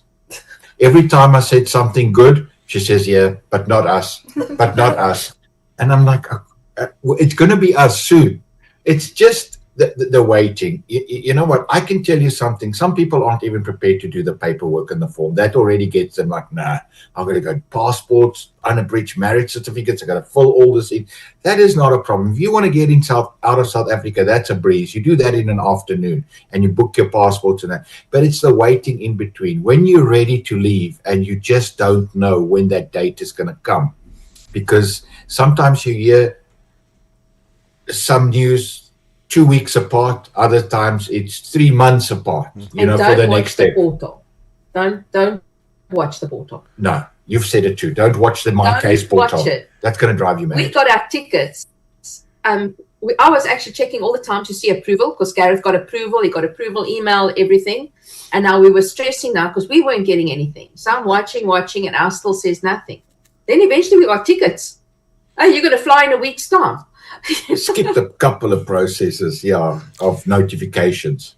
Well, as I told people, I think that's the worst thing they ever did is give people access to My Case, because all it does is cause this angst, and people, you know, and thousands of emails I get that are a complete waste of my time, because if people just have the courtesy to watch my videos and listen to what I say, then they wouldn't be stressing out. That is an internal tool, and there are multiple steps along the way.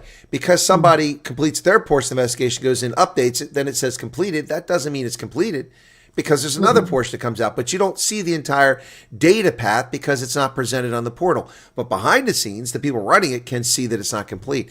And it's just, you know, it's like the medicals. Well, they were closed, now they're open again.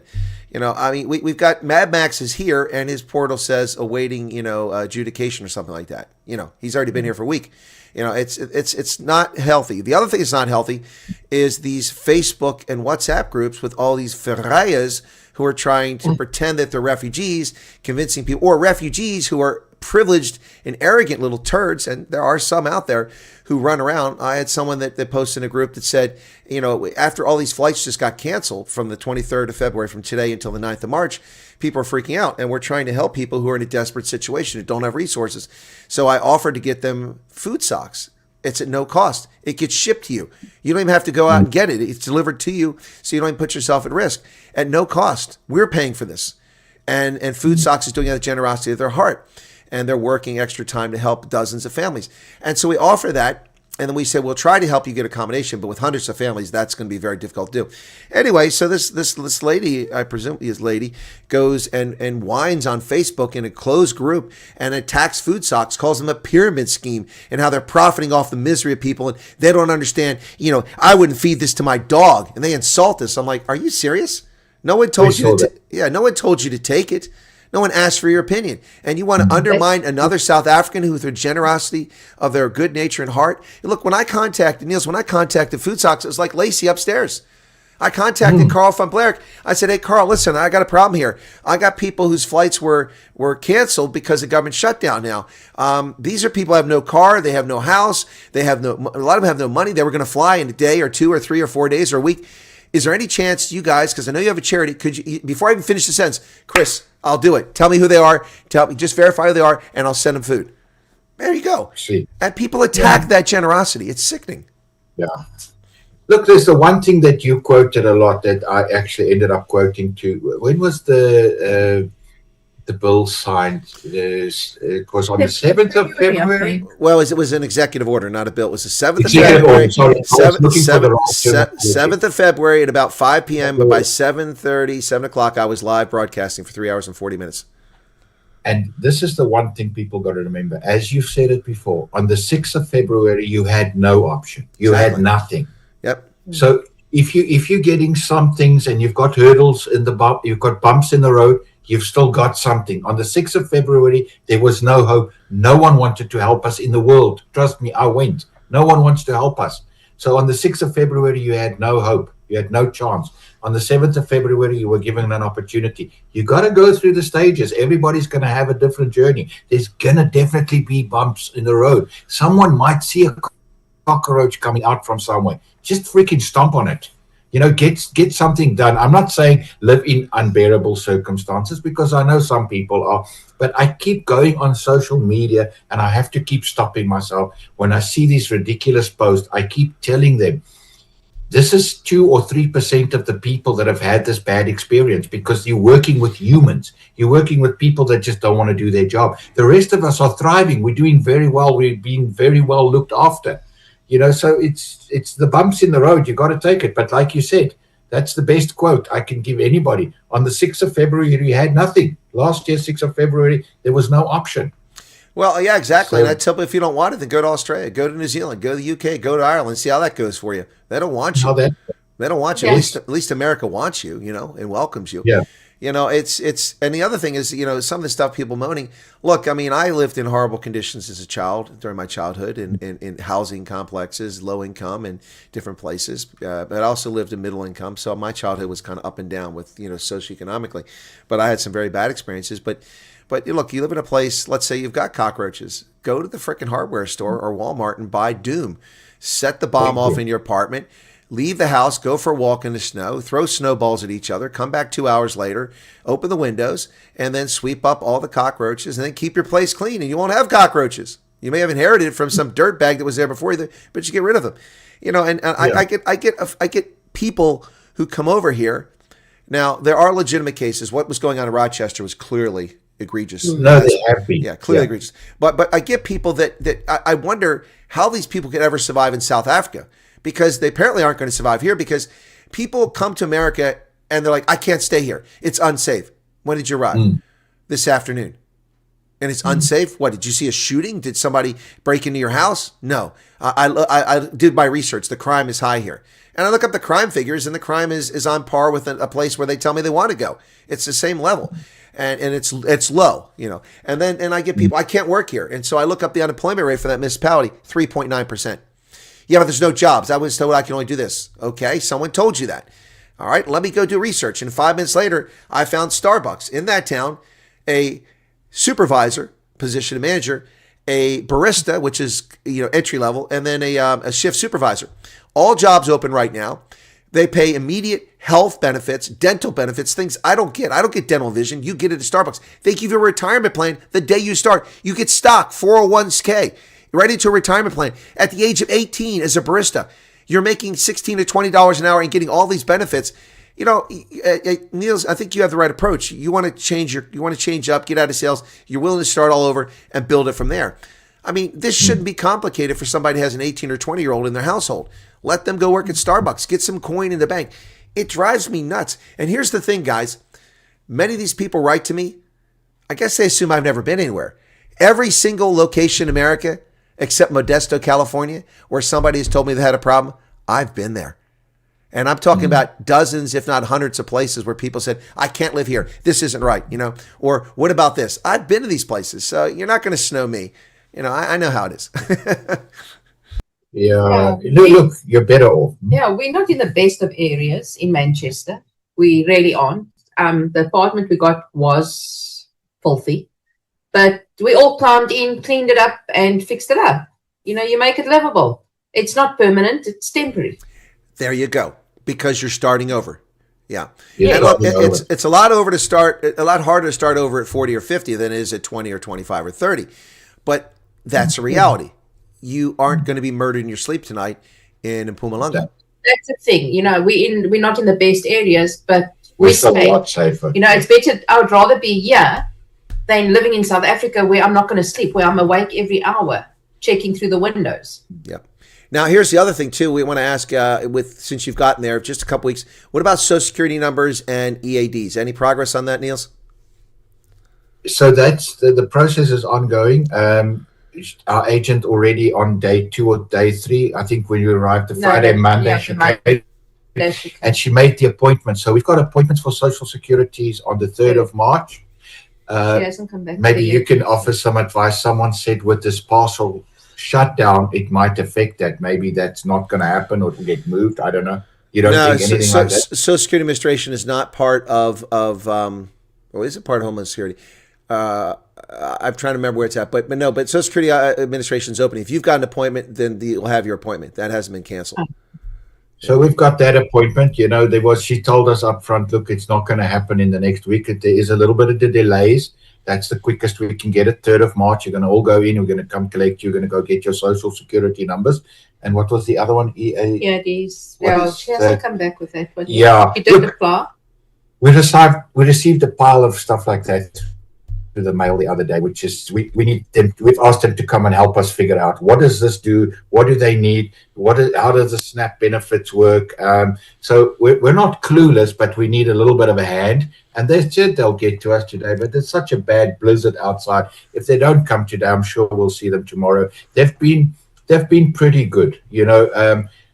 Even if you take from the airport, IOM agents every time there to receive you. Resettlement agents there. The people that are having bad experience, I really do believe it's the minority. Sometimes she's busy. She can't get back to you straight away, but you can because she's busy collecting another family at the airport that's just arriving. No, but they stay in touch. They help. They're very helpful. Now, you touched on something that people have to understand, and I've tried to point this out in a couple of cases. Number one, you're dealing with people who are paid to provide a service to you. They're employees. Now, like any place, some people really are dedicated to what they're doing. Maybe they're passionate about it, especially if some former refugees are passionate about helping other refugees. So you get that. You get some people that go above and beyond.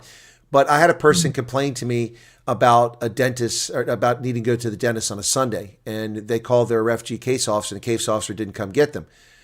And they were upset. And they're like, I can't live here because this isn't right. This isn't right. This isn't good. And so my first thought was, okay, did your refugee case officer show up at the airport and greet you? Yes. Did they take you to temporary accommodation? Yes. Was it suitable? Yes. Did she give you cash assistance? Yes. How much? $400. Okay. Did you get into permanent housing? This is 3 weeks after the person arrived. Yes, I'm in permanent housing. Is it adequate? Yes. Have you applied for Social Security? Yes, I already have it. My EAD is arriving. Okay. So I'm like, what's your problem? I didn't say that, but my question is, what's your problem? Your problem is that on a weekend, when somebody is at home with their family doing their own thing and they're not being paid to wet nurse you, you didn't get taken to a dental appointment. Now, I can understand your frustration because you're new to the area, you don't know the area, but also those people have lives. They're not all dedicated like I and other people are, donating their own precious time to help you. So that's not really a complaint, you know. So that's unfair to be angry at the refugee case officers. So that's one of the things. You've got that. You have to keep that in mind. That and also, some people are just more competent than other people. And then the third thing, when I met the refugee case officer for an agency in Harrisburg that asked me to come talk to him because he knows about me from watching my videos, because he's never had an African immigrant. He's always done Afghans and Burmese. And so he started researching. He found my videos. So he contacted me out of the blue and said, hey, can I meet with you? And I thought I was being punked. I thought this was kind of scam. You know, I'm like a South African, very suspicious, you know. So I'm like, okay, maybe I should, you know, carry a gun or body armor to go to Harrisburg. You know, I don't know who this is.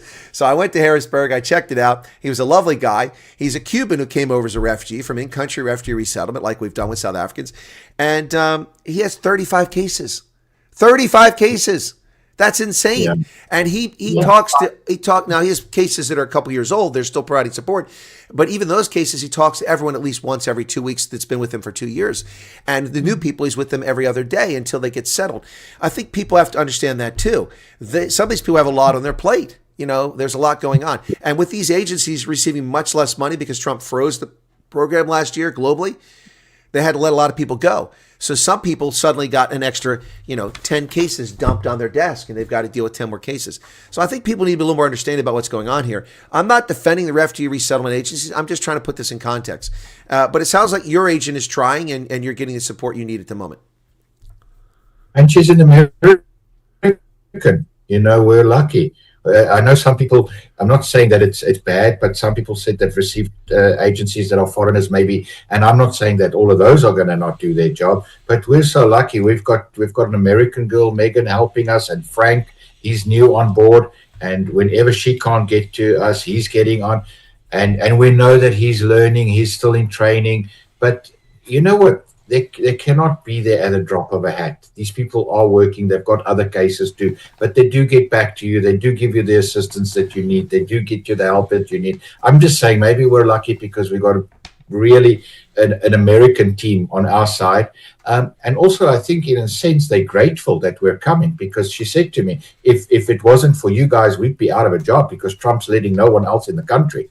and so we're pretty happy that you're here. you know. Well, and every time you see that, they say it's my job. It's my job. yeah, well, actually, I've made that point to a couple of refugee agencies. You should be grateful you're getting any funding. And Trump's allowed this program instead of being, because some of them are being snarky little toads. Anyway, all right, so let's go around the room. Julie, any regrets about participating in this program?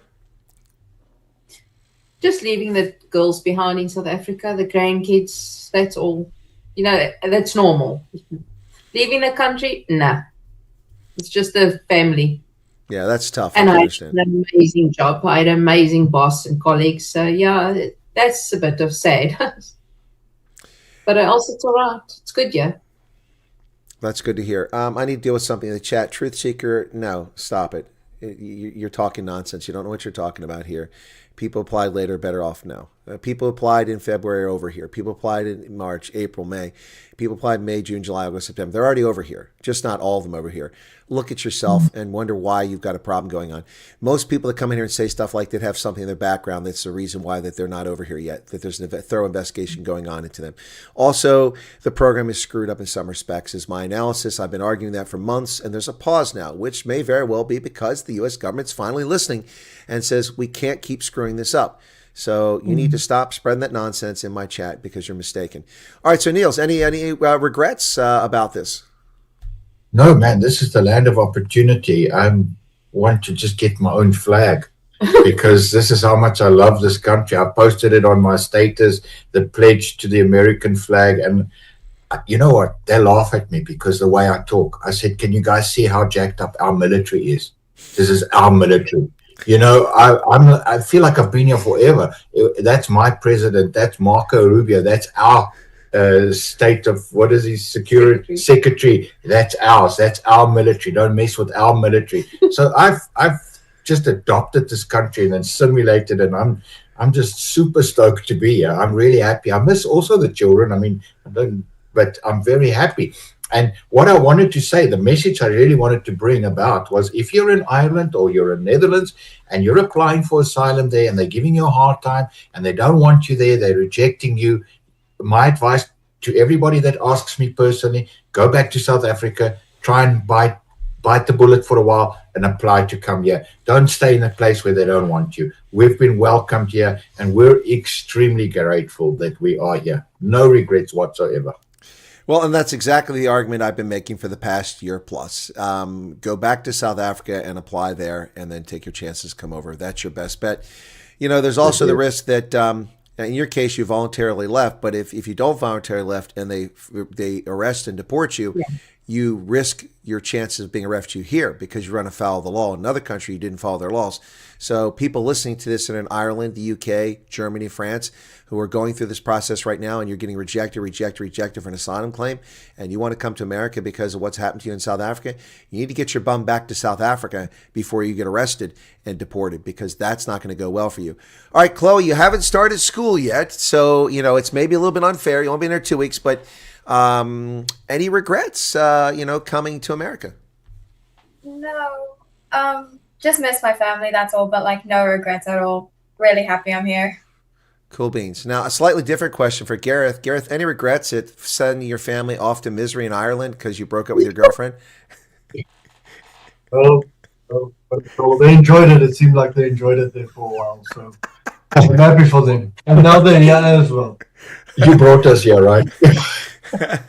All right, but seriously, so Gareth, any regrets about applying for this program coming to the States? No, not at all. Obviously, miss the family, but I'm looking forward to the future and building a career this side. Now, bear in mind, guys, that, if none of the other family applied to come over, nothing's stopping them from coming over to tourist visa and visiting family. They can come visit you. That's true. That's true. Yeah, let's not, a lot of people act like it's the end of the world. It's not. I mean, if people don't come over as refugees, they're perfectly welcome to come to America as tourists, and visit. That's perfectly fine. So, yeah. Anyway, all right. So let's go around the room as we get ready to wrap up here. And I'm going to ask Gareth if he's got anything. Now, by the way, for people to understand, I usually, when I have a stream, I like to put my guest up on the screen where it fills the screen. But their data connection, as you can see, has been a little dodgy, and sometimes it freezes up. So if I make them full screen, then most of the time they're talking to be like, So that's why I'm on the screen, not because I'm in love with myself. You know, I do that in front of a mirror, not on a screen. So just for the audience wondering why we've had this dual screen. So let me go around the room. Gareth, I'm going to start with you. Anything you want to say to people about this program? Any suggestions? Any thoughts? Anything you want to share about your experience? Any final thoughts from you, Gareth? Yes, they should really consider it. It's a lovely country. It is, and it's a land of opportunity, like my father said. So people should really consider this program. All right, Gareth, thank you very much. And like I said, I can't promise, but I'm going to reach out to someone to see if we can't get some connections, maybe help you get in the fire service. And thank you for your commitment to try to do that. If you get into that, there will be some point where you save someone's life and or their property, and they'll be eternally grateful. Fire is a very serious thing. All right, Chloe, it's your turn. Anything you want to say to folks? Any ideas, recommendations that you might want to share? They should really do it. I mean, this is like a great country. It's so safe. Compared to South Africa, we go for walks to shops and stuff like that. You cannot do that in South Africa. I mean, here you literally can go walk. It's so fun, so safe. Really nice country. And the food is amazing, so. Oh, we didn't even talk about the food. What, just regular food you're eating at home or fast food or both? Both. We had Raisin Canes, and I was like dying to try that in South Africa because I see people doing like on TikTok doing mukbangs of it. I'm like, I need to try this, and it was really, really good. So they should. All right. All right. Well, they just opened a Raising Cane's next to the BJ's warehouse where I go get my petrol. I haven't tried it out. It's kind of like what's the one? Oh gosh, there's one that everyone's in love with now, but apparently it's not as good as they thought it was. But Raising Cane's apparently is very popular. All right. Well, thanks for sharing that. We'll get everybody hooked on junk food, so we appreciate that. All right, Julie. Any thoughts? Closing thoughts for the folks about your experience or recommendations or advice you can give? I would say they should really consider it. Just to be able to sleep at night without that stress. I haven't slept like this in years. I used to wake up every hour. I now sleep a full night. That I need an alarm to wake me up in the morning. So it's really good. Don't expect the best of everything, but you'll get there. You'll get there. Cool beans. All right, Neels, you were the guy that sat in front of the building there with the sign when the hunger strike was going on and wound up in the newspaper with your family off in Ireland on advice from a dodgy teenager. So we're not going to let him forget that. Now that you've come to America, any thoughts, ideas, comments you might want to share with folks as we wrap up? No, it's like I shared that with you. I thought you needed to get some of the background in. It's not something that we're proud of. Often my wife said, I wish you hadn't done that. That's sitting on YouTube forever now. But it just shows how serious I was to get the family to safety, that we were prepared to do that and fight the government at every angle to try and convince them that they needed to look at South Africa, that it's not a safe country. They cannot just dismiss us. But I can tell you quite honestly, even a hunger strike does not deter them. Even all the psychological reports I had from my daughter to say that she's not doing well in South Africa, suffering from PTSD. We've given them so much documentation from psychologists, therapists, school. They just dismissed it all. So I doubt that anybody now with Trump's offer would even go and apply to Ireland, but I would just really, as Professor G says, do not try the asylum route. It's just, you know what, there's certain people that they just don't want in Europe. And it costs a fortune. And it costs a fortune. And it was just also in closing, the Irish people are wonderful. The government treated us unfairly, but the Irish people in the street that you meet on a daily basis, I just want to say, you know what, they are wonderful. We had a church community that stood by us. And they gave us a lot of support. So the Ireland is still not as great country as it used to be. People are super friendly and super helpful. But this is the program you want to be to. And in ending, stop listening to the fake news on media and expect that you're going to get a bumpy road somewhere. People said to me, you're going to America. It's not a perfect place. America's also got problems. I'm like, really? I didn't know that. I thought we were coming to Utopia. What problems can they have? I don't want to have any problems. Don't tell me the weather's bad or someone can mug you. That's true. Surely that's not America. So be realistic. I mean, it doesn't have nearly as many problems as South Africa has. So the fake media is doing a job to try and deter people. Just don't listen to it. Most of us are fine, and those that are not, I'm sure they're going to find a way to deal with the problems, because Americans are problem solvers. That's what I found. If there's a problem, they'll solve it. You don't have your luggage, we'll get it to you. So expect that as a different attitude. When there's a problem, they'll solve it. Well, and if you, what's that? Like heaters. Like heaters. It's cold, but we got heaters at least. Did they? What, you get some space heaters to supplement the heating in the house? No, she's not used to the indoor heating. Yeah, it's nice. Oh, okay, gotcha. The indoor heating. Okay, yeah. Look, I mean, if you're right, Americans are problem solvers, and if you ever doubt it, just listen to to Ice Baby. Yo, if we got a problem, I'll solve it. He said it a long time ago. Vanilla Ice told us 35 years ago, yo, if you got a problem, I'll solve it. No, Americans are. I mean, Kennedy said we'll get to the moon by the end of this decade. And what an incredible human accomplishment that was, to land a man on the moon. And then we kind of abandoned it, but then we've left to the Chinese, but we're going back soon. But no, I mean, it's Americans are problem solvers. Give us a problem, we'll solve it. That's one of the aspects of this country. So, guys, I want to thank you for coming on for a lot of reasons. Number one, your case, Neels, was kind of known, and so I don't want to call you a celebrity, but certainly you're known.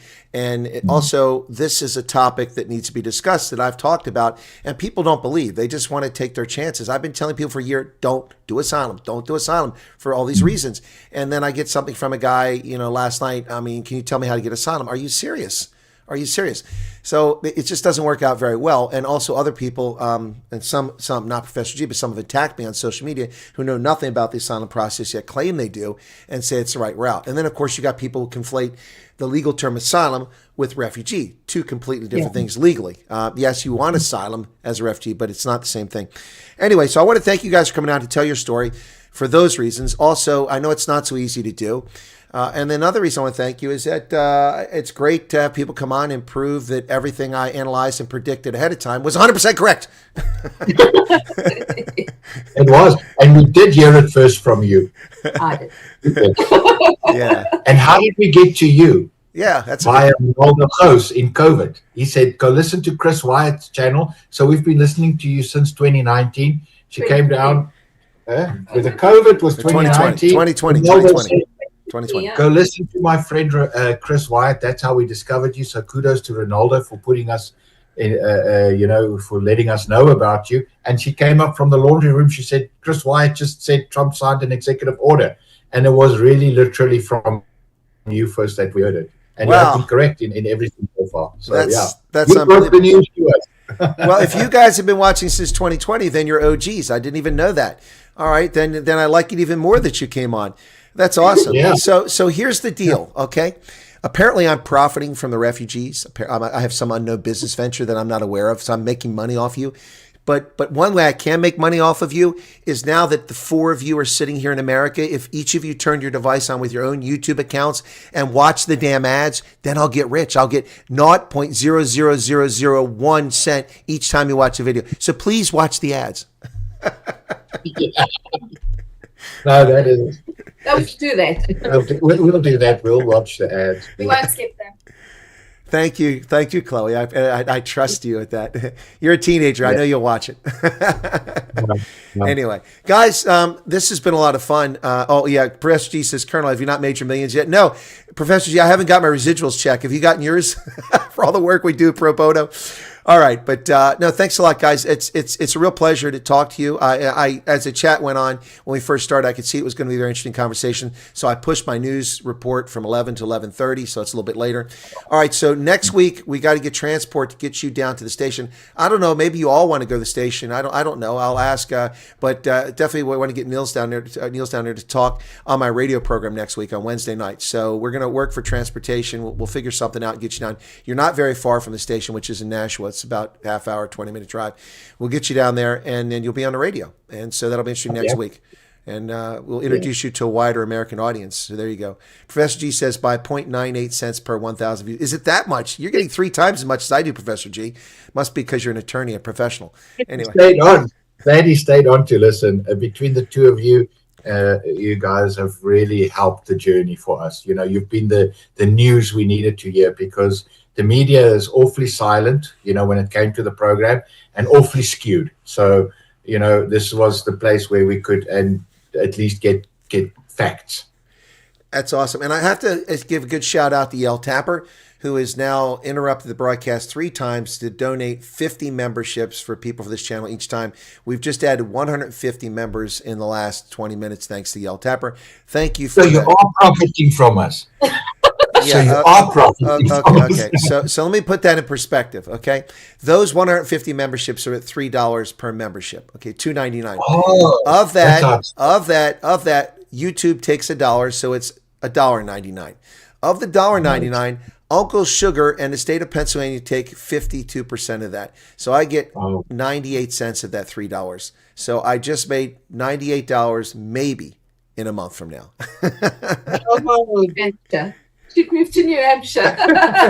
we're hoping you make something from your efforts anyway. We're not bitter people.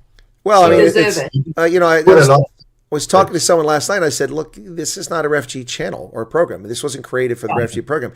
I've been doing this for 6 years as a way to promote and let people know what's going on.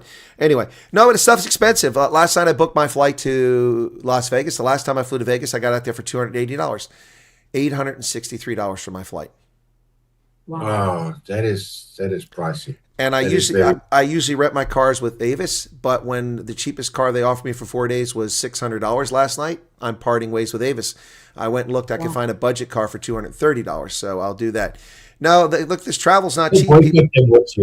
Sorry? I won't rent from Avis either then. I'll boycott them with you. No, I'm not going to boycott them. I'm just kind of annoyed at them. I mean, look, some of these companies are trying to make up for COVID still. They're just gouging people. I mean, that's ridiculous.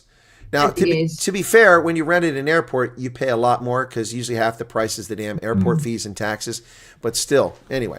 All right, well, enough of that. So the point was that, doing this stuff isn't cheap, and I don't think people realize it. I've been paying out of pocket for years doing this. Anyway.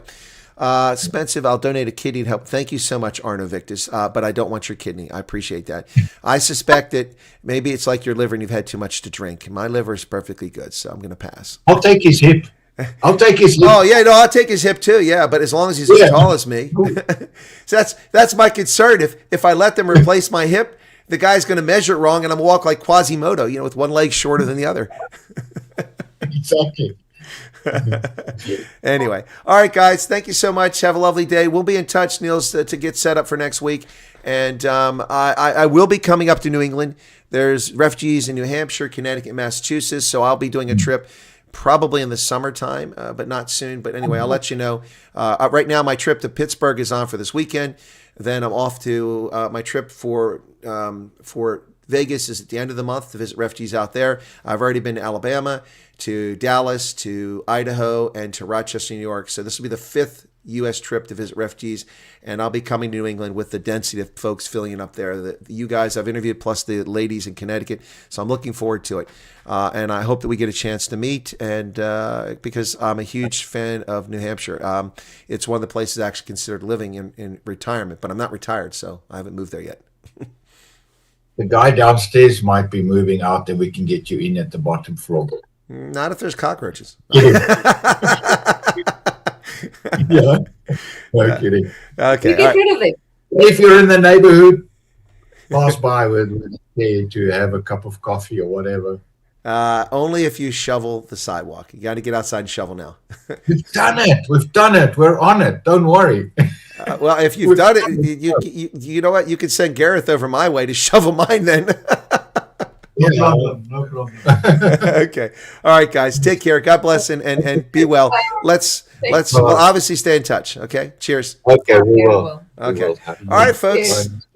I didn't even ask you guys how to pronounce your surname. Heystek. That's what I thought. Heystek. I mean, but it almost is like saying haystack in English. Like if you picture a needle in a haystack, you pronounce it exactly. Exactly. That's what I'm saying. I just want to make sure we got it right. All right. That's it. Catch you guys later. Thank you. Bye-bye. Thank you, Chris. Bye. Bye. Bye. All right, guys. That was a fascinating conversation. I hope you all enjoyed it. They're having a little trouble there. There you go. I've taken care of it. I hope you found that informative. I did. I really enjoyed the conversation. Once again, we have an interview that has a completely different angle. Almost all the interviews have different angles. There's been a few that are similar, but every case is different. And that's what I've been telling you since the very beginning. Here's a case of people who try to go to Ireland for asylum. And Ireland isn't going to give them asylum because they're from South Africa. And the Irish government is uninformed about what's going on in South Africa. They live with their head in the sand like an ostrich.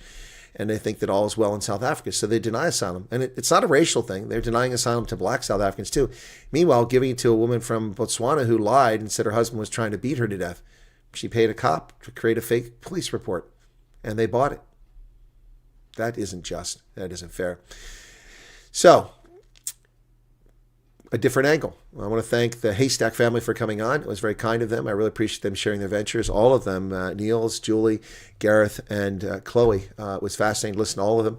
And I hope you profit from this conversation. Be sure to tell others about it because the fake news will continue to lie about what's happening in South Africa and what's happening with the refugee program. Here you get honest, objective analysis and interviews. I asked the hard questions. I did ask the hard questions here. You'll notice I was very clear and upfront about, basically saying what makes you think it's okay to go to another country, and live off of other taxpayers. I mean, without attacking the Heystek family, but that's the question, and it's a fair question. And also, I asked for the bad things. Tell me about the bad things. So that's objectivity. You don't get that in most places. All right, folks. And also, look, not to toot my horn, but it's time to toot my horn. Let me toot my horn real quick. I don't have a horn here, but... That was easy. Yeah. Once again, my advice about the asylum program is it's not a good venue, not a good avenue, not a good approach, because very few people are genuinely qualified to be asylum seekers, but people want to try it all the time. If you're a South African, you're an Afrikaner or a racial minority suffering from unjust racial persecution in the past, or you have a genuine fear of it happening in the future, and you want to get out of South Africa, you should apply for this program. But I don't encourage anyone to do it. You want to stay in South Africa? That's awesome. You want to come to America? Go through the process. If you don't want to get immunizations, don't want to fill out paperwork, then don't bother. It's a process. We have an obligation to make sure that the people coming to our country don't pose threats to American citizens, either health threats or criminal threats. It's as simple as that. Nobody wants, bad apples, and the previous administration didn't care about bad apples. It flooded our country with bad apples. Obviously, that doesn't mean all the millions of people who came here illegally are bad people. They're all criminals because they violated the law, but that doesn't mean they're all bad people. They came out of desperation for economic reasons, but that's not a justification. In the case of the Heystek family, they had clear, legitimate basis for an asylum case, which was ignored by the South African government. And I will tell you that the odds of it being ignored in America are just as strong. Just as strong. So your venue, should you want it, your avenue, your approach should be to consider the refugee program. All right, we are going to go over to the news program in just a moment with a short break. You'll be redirected there. Let me just double check and make sure I set that up properly because sometimes I don't pull this off. Let me see. So where are we at here? Come on. There we go. Now it shows live. Page is out of date there. Customization. Yeah. Okay. So I'm going to go to the news. It'll be a short break, and hopefully you'll join me over there for the news. And I'll see you in a few minutes. Thanks for being here. My many thanks to the Heystek family. It was a pleasure. Bye, donkey. Kelebo. I'll catch you guys very shortly. Okay? Thanks a lot. God bless. And see you in a moment.